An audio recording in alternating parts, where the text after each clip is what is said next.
আহা, হায় হায়, 1 মিনিট ভাইবেন। কোনো এক বেনামাজি কেউ যদি এখানে থাকো ভাই, 1 মিনিট ভাইবে, আজকেই ভাইবে, ঘুমাইবার আগেই ভাইবে। নবীজি জিজ্ঞেস করবে, উম্মত, আমি 23 বছর উম্মত। হাসরের ময়দানে নবী বলবে, আমলনামা দেখাইয়া বলবে, প্রত্যেককে সুপারিশের জন্য নবীজির কাছে চাইতে হলে আমলনামা জমা দিতে হবে। ওমা, সুপারিশের কোনো কাগজপত্র নাই, কথা কোনা, কোনো নিয়ম কানুন নাই নাকি? হ্যাঁ, কোনো ফাইল জমা দিতে হবে না তো? তো নবীজি তো দেখবে, নবীজির সামনে তো আপনাকে বলতে হবে, ইয়া রাসূলুল্লাহ, এই যে আনিসুর রহমান আশরাফি, এইটা আমার ফাইল, আপনি দেখেন, আমার জন্য একটু সুপারিশ করেন আল্লাহর কাছে। আল্লাহর নবী দেখবে 30 বছর সুদের ব্যবসা, 60 বছর বয়স, 60 বছর পর্যন্ত বিড়ি সিগারেট খাইয়া গেছে। 30 বছর, 60 বছর বয়স, কোনদিন গালি ছাড়া কথা বলে নাই। ছেলেটা বেনামাজি, মেয়েটা বেপর্দা, স্ত্রী বেপর্দা। মৃত্যু পর্যন্ত আমার উম্মতের ঘরে প্রতিদিন রঙিন টেলিভিশনে নাচ গান নর্তকীর ছবি চলছে। তার ছেলে মেয়ে নাতি নাতনি বসে নাচ গান নাটক সিনেমা দেখে গেছে। কোনদিন গালি ছাড়া কথা বলে না। হালাল রোজগার বলতে কিছু নাই। ফজরের নামাজ 1000 পৃষ্ঠা উল্টাইও, ফজরের নামাজ বলতে কিছু নাই।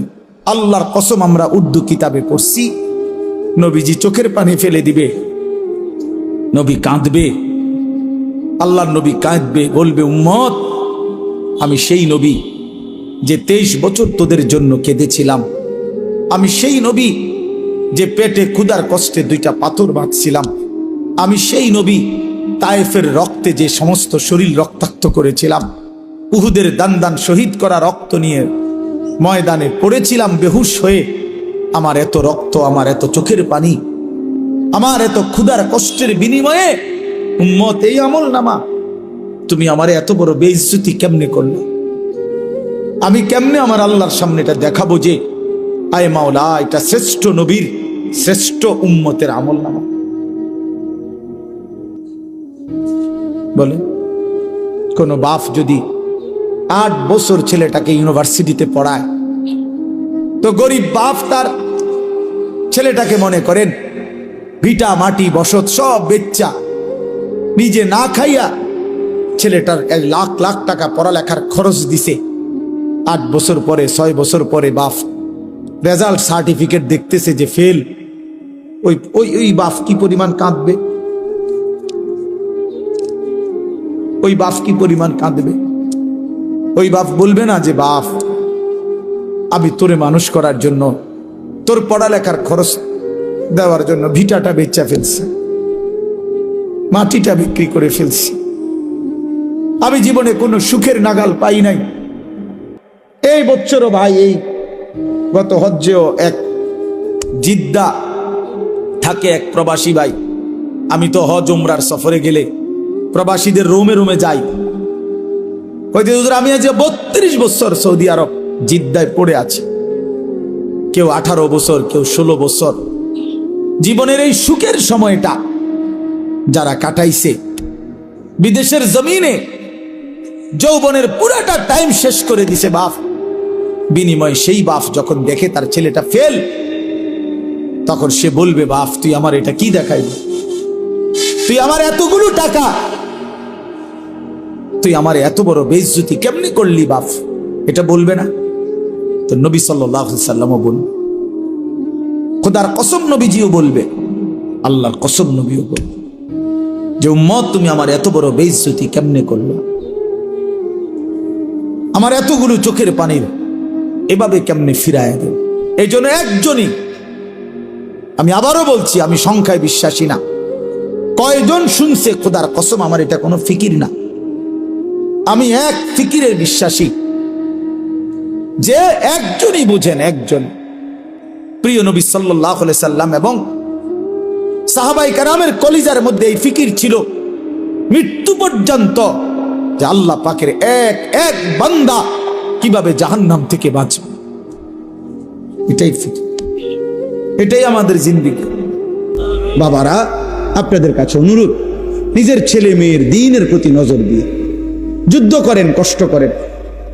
ছেলেটা নামাজ কেন পড়বে না? মেয়েটা পর্দা কেন করবে না?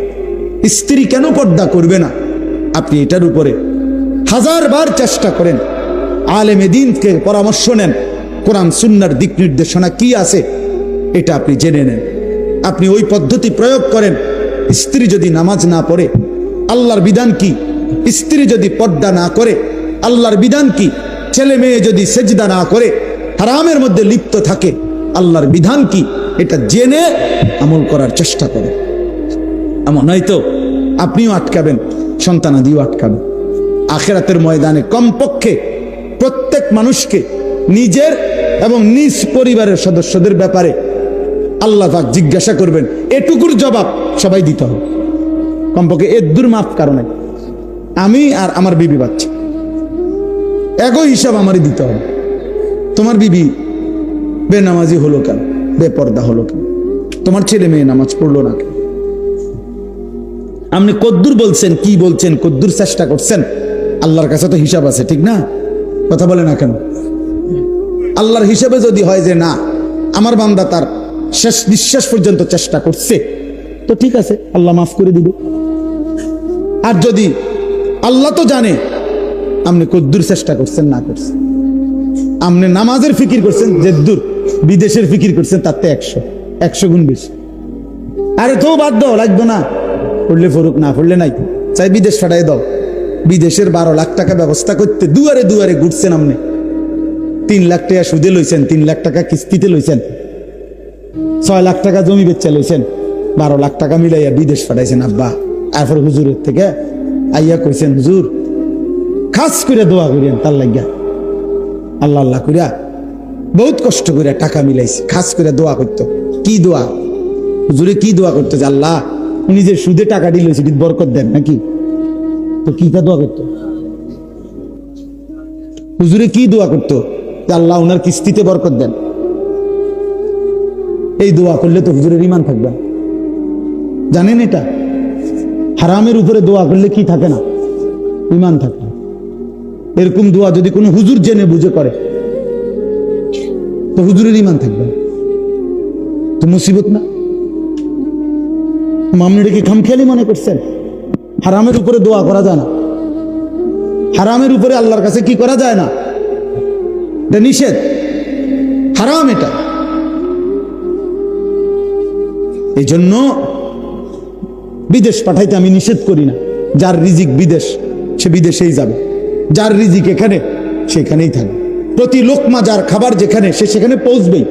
কিন্তু আমার সিদ্ধান্ত থাকতে হবে, আমি হারাম করব না, আমি হারাম নেব না, আমি আল্লাহর নাফরমানি মানব না। আমি যুদ্ধ আমার সন্তানের সাথে আমি বলে দেন, বাপ তুই আল্লাহকে সেজদা করো না, বিবি তুমি নামাজ পড়ো না, পর্দা করো না। তুমি মনে রাখো, যদি আমি দুনিয়াতে ভয়ে আতঙ্কে যদি তোমার লগে নাও পারি, তো মনে রাখো আমার মনের কষ্ট থেকে যাবে। আমি তোমার লগে পারলাম না, ঠিক আছে, কিন্তু তুমি আমার এটা মনে রাখো, আমি তোমার প্রতি অসন্তুষ্ট। ছেলেরে বইল বাপ, যে বাপ তোর উপরে আমি অসন্তুষ্ট, তো যে সন্তানের উপরে তার মা বাবা অসন্তুষ্ট, ও জাহান্নামী। যে স্ত্রীর উপরে তার স্বামী অসন্তুষ্ট, ওই মহিলা জাহান্নামী। তো তুমি তারে বলো, তো নামাজ পড়বি না বেটি, পর্দা করবি না বিবি, তুই আমার হুমকি দাও, ঠিক আছে, তুই আমার জেল খাটাইবা, তুই আমার নারী নির্যাতন মামলা দিবা, ঠিক আছে যাও, কিছুই করতে পারলাম না তোমারে, তো এর মনে রাখো আমার কলিজারা তো আটকে থাকতে না। কথা বলেন না কেন? কলিজারে কি জেল দিতে পারি? তো কলিজা দিয়া বলে গেলাম আমি তোমার প্রতি অসন্তুষ্ট। এর দূরে সারবে তো ওই মহিলা কেমনে জান্নাতে যাবে? স্বামীরে অসন্তুষ্ট রাখা। ওই সন্তান কেমনে জান্নাতে যাইব? বাপ মারে অসন্তুষ্ট রাখা। বলেন চাচা। আল্লাহ আমাদেরকে হেফাজত করে। রাসূলুল্লাহ সাল্লাল্লাহু আলাইহি সাল্লাম বলেন, উম্মত তোমার স্যান্ডেলের যদি ফিতাটাও ছিঁড়ে যায়, শিরাকা না আলাইক, তোমার স্যান্ডেলের যে ফিতা এটাও যদি ছিঁড়ে যায়, নবীজি বলছেন কাউরে বইল না, সবার আগে আল্লাহকে বলো। সবার আগে কাকে ডাকো? এটা মুসিবত, ছোট্ট মুসিবত। স্যান্ডেলের ফিতা ছিঁড়ে যাওয়া এখানে মুসিবত না, শুধু ওই মক্কা মদিনা, বিশেষ করে মক্কা শরীফ যদি কোন আনতে ছিঁড়ে যায়, আমার জীবনে একবার ছিঁড়ছে। কষ্ট কারে কয়? শুধু এক জোড়া জুতা কেনার জন্য হারাম শরীফের সীমানাটার থেকে দোকানটা পর্যন্ত গেছি, আমার পাওটা মনে হয় যেন পারতালটা জ্বলে গেছে। এক জোড়া জুতার জন্য দৌড় দিছি, দৌড়াইয়া গেছি, কোনো আইটটা না, এত গরম এটা নিচে। কথা বুঝছেন না? তখন বুঝা গেছে স্যান্ডেলের ফিতা ছিঁড়ে দেওয়াটা কি পরিমাণ মুশকিল। মানে ফিতাইটা ছিঁড়ে গেছে, এখন হাঁটতে পারতেছি না। এখন আন্দাজে আরেকজনের জুতা কিনে গেতে আর মেরে কি যে জুতা চুরি করে নিলাম, এর কোনো সুযোগ আছে? তো খালি পায়ে দৌড়াইয়া গেছি ওই দোকান বাহিরে, মানে সীমানা পার হইয়া তো দোকানে যাইতে হবে, কোনো একটা দোকান থেকে না এক জোড়া জুতা কিনা, এক জোড়া স্যান্ডেল কিন। তখন দেখছি মানে পাউটা যেন পুইরা গেছে শুধু। এই জন্য আল্লাহ নবী সাল্লাল্লাহু আলাইহি সাল্লাম বলেন, তোমার যদি স্যান্ডেলের ফিতাটাও ছিঁড়ে যায়, সবার আগে ডাকবে কাকে? আল্লাহকে ডাকবে, আল্লাহকে। আম্মান ইউজিবুল মুদতাররা ইযা দাআহু ওয়া ইয়াকশিফুস সুআ। আল্লাহ তাআলা বলেন, হায় বান্দা, তুমি যখন অসহায় হয়ে পড়ো, আমাকে ছাড়া তুমি আর কাকে ডাকো? আমাকে ছাড়া ডাকবে কাকে? কে তোমার ডাকে সাড়া দিবে? তোমার রোগ, তোমার অসুস্থতা, তোমার পেরেশানি, তোমার অভাব, তোমার দুঃখ, তোমার দুর্দশা, বলো বান্দা, আমি ছাড়া এই অভাব দুর্গতির মুহূর্তে কে তোমার ডাকে সাড়া দিবে? বলে আসলে কেউ আছে? ওয়ায়াকশিফুস সুআ, তোমার সমস্ত মুসিবত, মন্দ অবস্থা, দুরবস্থা দূর করার ক্ষেত্রে আল্লাহ বলে, বান্দা আমি ছাড়া আছে কি? আমি ছাড়া আছে। কোরআনে এই কথাটা আল্লাহ তাআলা, আমার এই আয়াতটার তর্জমা বললে আমার কথা শেষ। আমি শুধু এই কথাটার তর্জমা বোঝানোর জন্যই বলতেছি এই কথাগুলো। মানে আল্লাহ তাআলা পুরা কোরআনুল কারীমে আমাদেরকে বুঝাইছেন, বান্দা আমারে ছাইরো না, আমারে ছাইরো না বান্দা। আমারে বাদ দিয়ে যদি অন্য কোনো দিকে কেউ একটু ভরসা করে, নজর দেয়, আমার হুকুম আমারে বাদ দিছে, আমার কথা মনে নাই, খোদার কসম আল্লাহ বলে, বান্দা আমার বেশি কষ্ট লাগে। আমি যে সব প্রয়োজন পূরণ করি, করতেছি, বান্দা তুমি কেন অন্যের কাছে যাচ্ছ? কেন যাচ্ছ? কালকে জুমার নামাজের পরে, ভাই নজরুল শুনো, কালকে জুমার নামাজের পরে আমার ঢাকার মসজিদে দুই ছেলে আসছে, ওরা লেপ তোষক বেচে, বুঝছো নি, লেপ তোষকের দোকানদার। এ আমার বয়ান শুনছে, ফজরের নামাজের ব্যাপারে আমার একটা বয়ান আছে, সন্দ্বীপের একটা ঘটনা, যে সন্দ্বীপ চট্টগ্রাম, ওখানে 4টা ছেলে কলেজের, ওরা একবার সিদ্ধান্ত নিছিল 2023 সালে যে তারা তাদের বন্ধুদেরকে ফজরের নামাজের জন্য উঠাবে, ফজর ক্যাম্পেইন। পরে 1 বছর মেহনত করে তারা প্রায় 4000-এর মতো পুরা উপজেলার এই কিশোর যুবক, যারা তখন নিয়মিত ফজরের নামাজ পড়ে, ফজর ক্যাম্পেইন করে তারা। তো এই ছেলে বলতেছে, হুজুর আমি আপনার এই ওয়াজটা শুই না, আমার এলাকায় আমি উদ্যোগ নিছি, আজকে মাসখানিক এ লেফ তুসুক বেশি না ফোলা, আমি উদ্যোগ নিয়ে আমরা 2 বন্ধু 2-3 জনে মিলে এখন আলহামদুলিল্লাহ এই 1-1.5 মাসের ভিতরে 160 জন লিস্টি করা দেখাইছে, লিস্টি আমরা প্রত্যেক দিনে 160 জন ফজরের নামাজ জামাতে পড়ো, আমরা চেষ্টা করতেছি প্রতিদিন। তো তারা, আমার গাড়ি তো আছে কাগজটা, তারা এমন সুন্দর করে বিভিন্ন বাণী লিখে লিখে ছেলেদের কাছে দাওয়াত দেয়। তো দিয়া নিচে লেখছে তাগো একটা, এই কাফেলাটার নাম কি? কাফেলার নাম হইল বেনামাজিকে খুঁজে বেড়াই, নামাজিকে বন্ধু বানাই। এরকম শুনছে জীবনে আর কথা, এমন সুন্দর কথা? এই ফুলার মাথার থেকে যে এমন সুন্দর বুদ্ধি আইবা, আপনি বুঝছেন কোনো, ভাবছেন কোনো দিন? কি সুন্দর কথা না? আমিও তো জীবনে এমন সুন্দর কথা ভাবি নাই। বেনামাজিকে বন্ধু আরে খুঁজে বেড়াই, মানে তারা তালাশ করি আর কি, যে করে করে তারা ডাকি আমরা, আর নামাজিকে বন্ধু বানাই। ফিকির ফিকির চেষ্টা করলে সম্ভব। একটু একটু কাজ যদি সবাই করে যার যার জায়গা থেকে, জায়গা পৃথিবীর, আমার কাছে কিতাব আছে, আমার গাড়িতেও আছে, পৃথিবীর 4 ভাগের 1 ভাগ হলো মুসলমান। সারা পৃথিবীর জনগোষ্ঠীর 4 ভাগের কি 1 ভাগ হলো কি মুসলমান, 1/4, 4 ভাগের 1 ভাগ। তাইলে যদি একজন মুসলমান, কথার কথা একটা হিসাব ওইখানে লিখছে আরবি কিতাব, যদি একজন মুসলমান সারা জীবনে সে যদি মাত্র 4 জন মানুষের দায়িত্ব নেয়, যে আমি 4 জন মানুষকে কালেমার দাওয়াত দেব, চেষ্টা করব তার পিছনে টার্গেট করে, তাহলে পৃথিবীর সমস্ত জনগোষ্ঠীর কাছে কালেমার দাওয়াত পৌঁছে যাবে, কালেমার দাওয়াত পৌঁছে যাবে। তাহলে তোমরা ছেলেরা বলো ভাই, মুসলমানের ঘরে জন্ম নিয়ে তোমাদের রাত্র দিন কিভাবে কাটে? বলো, একটা ছেলে বলো, এই কি জীবন?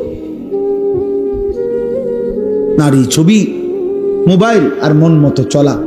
কে তোমার বাবা, কে তোমার মা, কে তোমার আল্লাহ, কে তোমার নবী, কে তোমার রসুল, কে তোমার কিতাব, কিচ্ছু চেনো না। মুসলমানের সন্তান 4টা সূরা শুদ্ধ পড়তে পারে না। মুসলমানের সন্তান ওযু নামাজের ফরজটুকু আদায় করতে জানে না। শুক্রবারে আসে আর কি, আমরা বুঝি না, মসজিদে ঢোকে বাইর হয়, তামসা আর কি এর নামাজ, পারলে না পড়তো নামাজ, পারলে না পড়তো। মানুষে খারাপ করবো, মন্দ সন্দ বলবে যে তে এমন অজাত, ওদের শুক্রবারও আইয়ে না মসজিদ, এই শর্মে আসে যায় আর দেখছে তো মানুষ দেখছে। ধন্যবাদ। নাই তো ইমাম সাহেব সালামটা ফিরাইয়া সারে না 2 রাকাত ফরজের জুমার দিন, ওমা তারে এমন শয়তানে কামড়া, একটা কামড়ের লগে হেতে বাইরে যায়, একটা কামড়, মানে তার গুড়া কিরমি তার ফেডে এভাবে কামড় দিছে, সাথে সাথে দৌড় দিয়ে বাইরে গেছে, গুড়া কিরমি কামড়ায়। কারণ সে তো আসছে মূলত হাজিরা দিতে। ওই নামাজের জুমার আগের 4 রাকাত সুন্নত, জুমার নামাজের পরে 4 রাকাত সুন্নত, এত কিছু দিয়ে হেড টাইম আছে, হেতে আইসা হাজিরা দিত। মানুষে দেখছে তো, সারছে তো, জানে না মানুষে দেখছে, আপনি যে আইয়েন মসজিদ নাই তো 4 রাকাত সুন্নত জুমার নামাজের পরে, এটা ইমাম সাহেবের বাফের সম্পত্তি। কথা বলেন না কেন? এটা যদি সবার জন্য দরকার না হইতো তো ইমাম সাহেব পড়ে কেন? সামনের কাতারের মুসল্লিগুলো পড়ে কেন? বয়স্ক চাচারা পড়ে কেন? ওনারা বেকুব এই কারণে, ওনারা বোকা এই কারণে। তাহলে এই হাজিরা মার্কা নামাজ আখেরাতে কি মিলবে?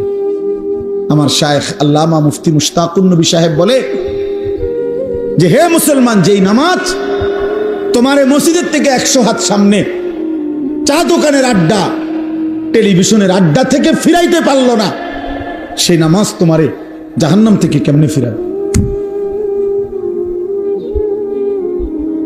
বুঝাই তো যায় তুমি কি নামাজ পড়ছো,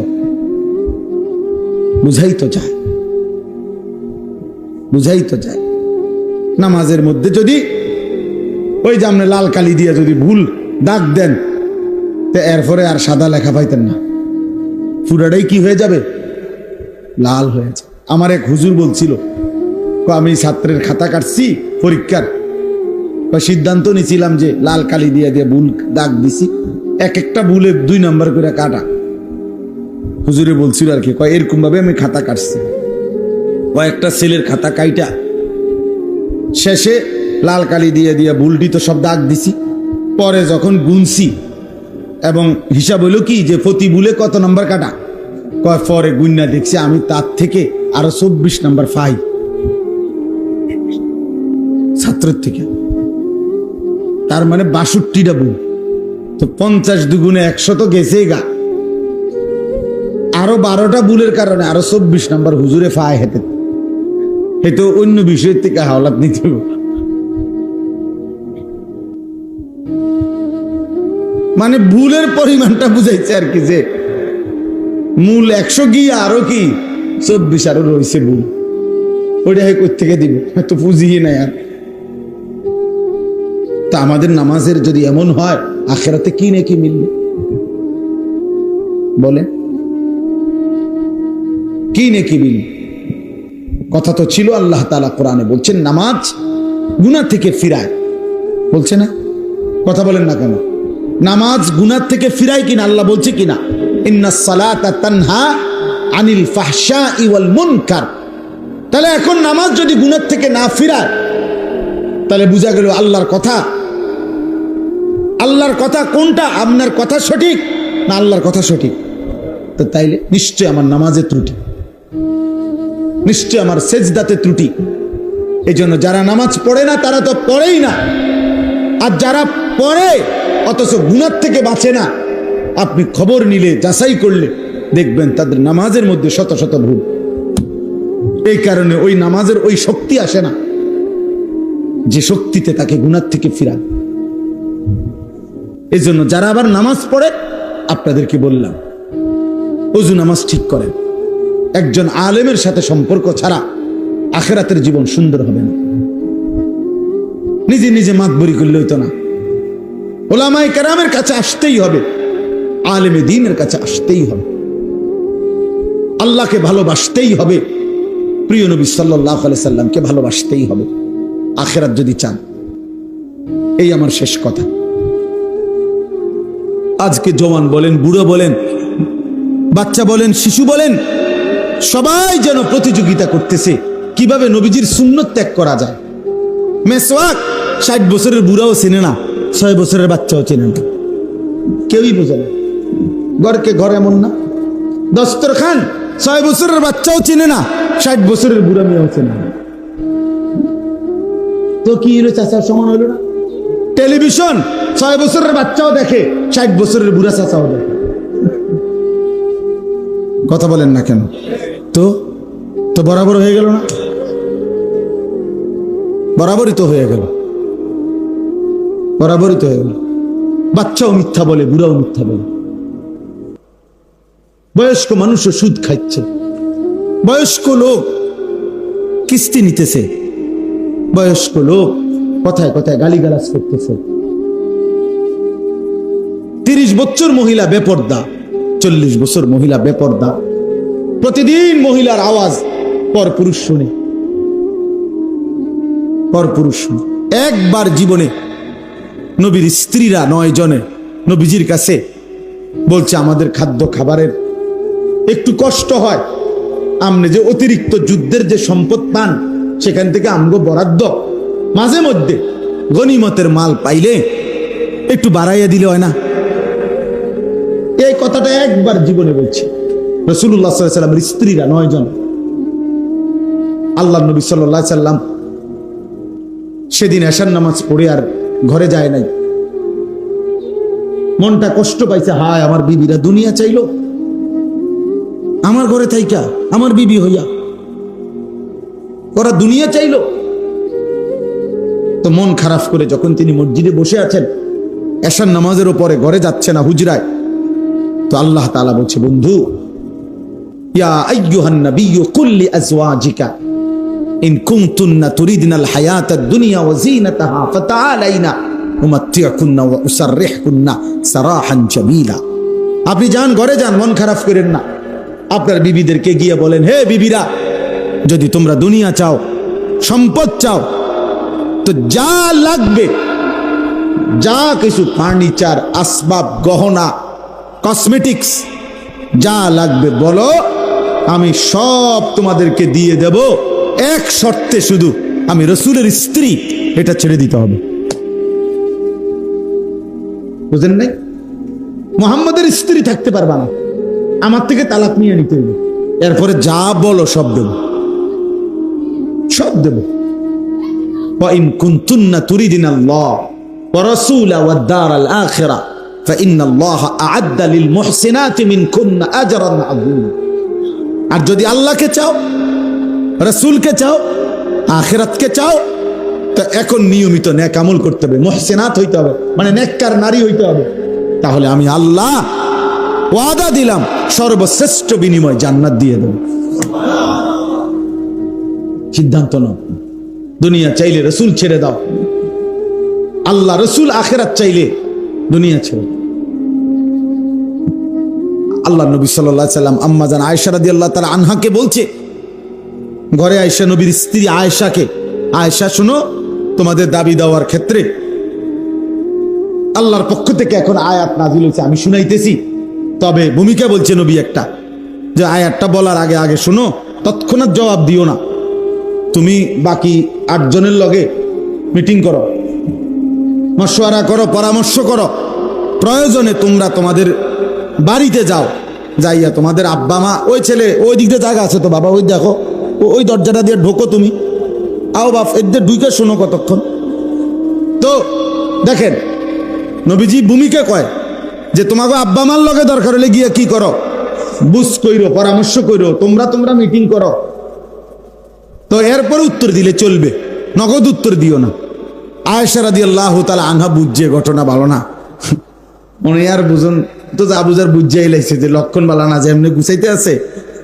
তো বলতেছে, ইয়া রাসূলুল্লাহ, কারে কারে জিগামু এটা পরে, আগে আয়াত বলেন, মানে আল্লাহ কি নাজিল করছে এটা না আগে কইবেন। পরামর্শ তো কার লগে করবে সেটা আমি বুঝুমু, আপনি আগে বলেন কি ঘটনা, কি আয়াতে না কইবেন আগে। তো নবীজি বলছে, আল্লাহ এই আয়াত নাজিল করছে, দুনিয়া চাইলে নাও, রসুলকে ছেড়ে দাও। আখেরাত চাইলে আল্লাহকে, চাইলে রসুলকে, চাইলে অপেক্ষা করো, আখেরাত মিলবে, আজরে আজিম মিলবে, জান্নাত মিলবে। আম্মা জান আয়েশা রাদিয়াল্লাহু তাআলা আনহা বলেন, আল্লাহর কসম ইয়া রাসূলুল্লাহ, কাউকে জিজ্ঞেস করতে হবে না, বাকিদের লোক পরামর্শের দরকার নাই, মা বাবার পরামর্শ দরকার নাই। যদি আপনাকে হারাইতে হয়, দুনিয়া যদি আমি 100বারও পাই, আমি এমন দুনিয়া চাই না। আপনাকে হারিয়ে, আপনার মতো স্বামীকে হারিয়ে এই দুনিয়া আমি 100বার দিলেও নেব না। প্রত্যাখ্যান করছেন যে আরে না, বলেন কি, বলছিলাম একটা আবদার, কিন্তু তার মানে আপনাকে হারাবো। আসসালামু আলাইকুম প্রিয় দিনী বন্ধুরা, আনিসুর রহমান আশরাফি হুজুরের ওয়াজ যদি আপনাদের ভালো লাগে অবশ্যই চ্যানেলটি সাবস্ক্রাইব করবেন। ধন্যবাদ।